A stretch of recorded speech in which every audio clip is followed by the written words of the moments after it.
Hey, what's going on, guys? It is Sam, and today I'm bringing you guys another match from Call of Duty Black Ops. This one being a free-for-all where I use the M16, and later on you're going to see some pretty kick-ass gameplay from the Gunship. So anyway, the M16 was a gun that I wasn't too sure about when I saw gameplay, leaked gameplay of Call of Duty Black Ops, because I had heard that there were some other really good assault rifles. I just wasn't seeing any gameplay from it.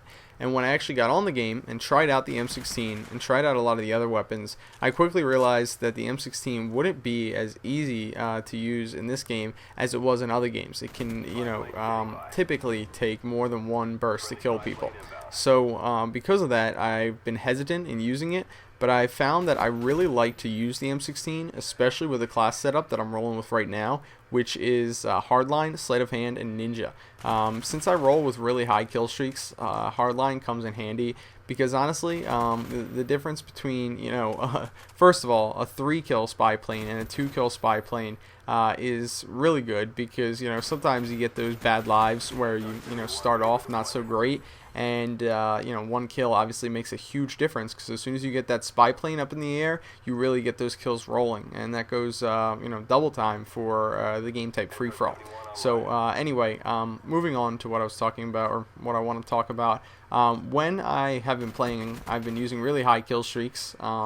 And typically I roll with the UAV and the Blackbird as my first 2 kill streaks, and my 3rd kill streak is usually one of either the chopper gunner, the dogs, or the gunship. And out of those 3, I've decided that the chopper gunner is probably my favorite, a close second being gunship, and then finally attack dogs. Now that might be a little bit surprising because the chopper gunner is actually a 9 kill streak, while the other 2 kill streaks, the attack dogs and the gunship, are 11 kill streaks. The fact of the matter is the controllability, like being able to control where the helicopter goes with the gunship, which you'll see some gameplay from in a little bit. That factor is just one more thing to think about when playing, when using the gunship, and it just kind of makes things a little bit more difficult. Now, not much more difficult, don't get me wrong, but it just is one more thing I have to worry about. And I really like that the chopper gunner has pretty much an autopilot on, or just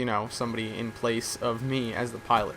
So the controls for the gunship, because I'm sure a lot of people are curious, it is very, very easy to move around. It is not difficult whatsoever. It is not anything close to the controls of let's say Battlefield Bad Company 2, where you have to control the up, down, left, right, and all that. Really, you just use your analog sticks and you maneuver around, and it's no harder than an RC car to control around, really. And I'm sure by now you've probably all had at least one RC car, so it's really not too difficult, and I was expecting it to be. So with the gunship, you have the option of shooting the minigun, which I pretty much do this entire game, or rockets. And the rockets replenish. You can't just shoot all of them at once. I think like they reload. There we go. I just shot a rocket.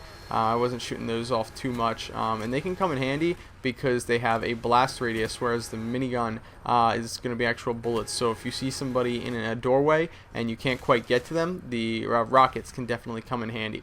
Right there, unfortunately, I think that was my second death of this game. I'm not sure. Might have been my first. Oh, right here. This is something I wanted to talk about briefly. The secondaries I'm using. So out of all the secondaries in Call of Duty Black Ops, there's not many that I really like.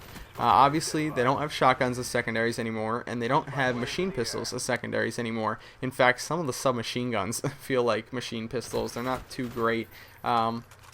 But on the note of secondaries, what I would recommend, and what I've been seeing a lot of the better players that I've played with use, is the Akimbo Pythons. The Akimbo Pythons compared to I don't know about the power, but the feel of the Magnums from Modern Warfare 2. I'm not sure if they're like another version of the Magnums. As you guys know, I'm not a gun person. I don't really know all that stuff, but they kind of look like the Magnums, and like I said, they sort of feel like the Magnums in a lot of way.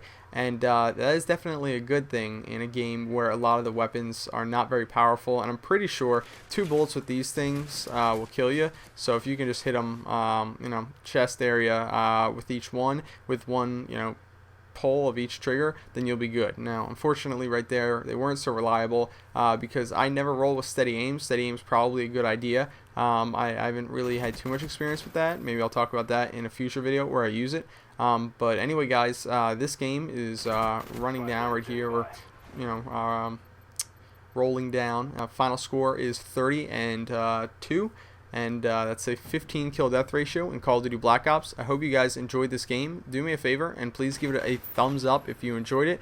And I will be sure to upload more gameplay. And I'll see you guys later. Bye.